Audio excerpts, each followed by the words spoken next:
Heart is Kaaba and the Paradox of Dying to Live by Graycie. I've long struggled to fit neatly into religious boxes. Labels, sects, and schools of thought have offered frameworks but never homes.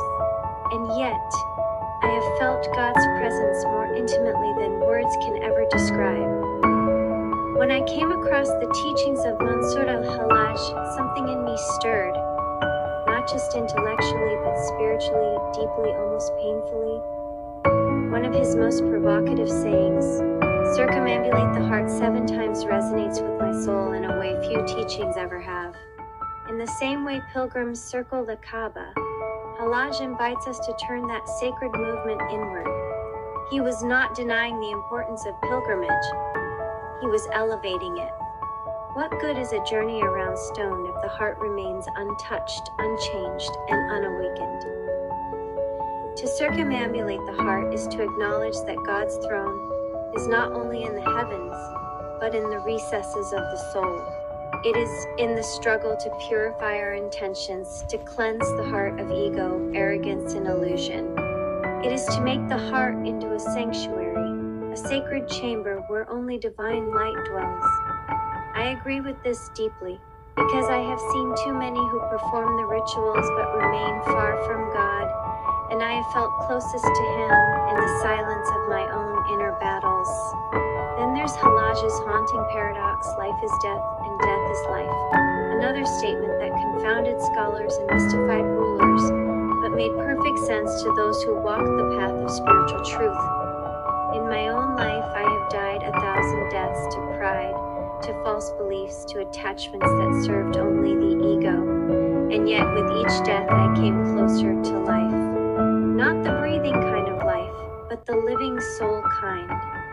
The kind that sees with new eyes, that hears the whisper of God in the wind, in the pain, in the stillness. The kind that knows that to die before you die is not madness, it is mercy.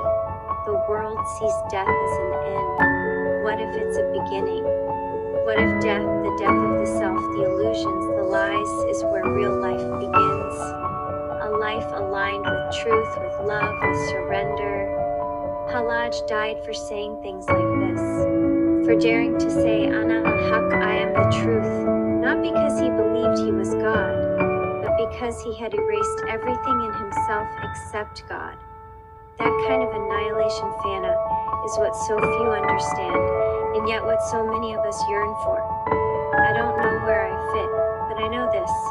The call to circumambulate the heart is louder to me than any public sermon, and the death of illusion feels more like life than anything I've been sold as truth. Let those with ears hear.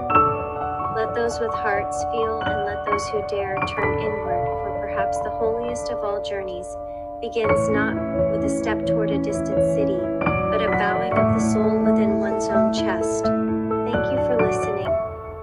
Writing has become a powerful outlet for me to express my thoughts, emotions, and reflections. It truly means a lot to feel heard and supported.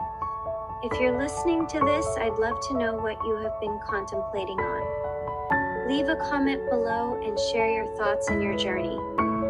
Please don't forget to like and subscribe. Every bit of support helps me grow this channel and unlock new features to bring you even better content in the future. Assalamu alaikum. Peace be with you always. Remember, the only true religion is the religion of truth.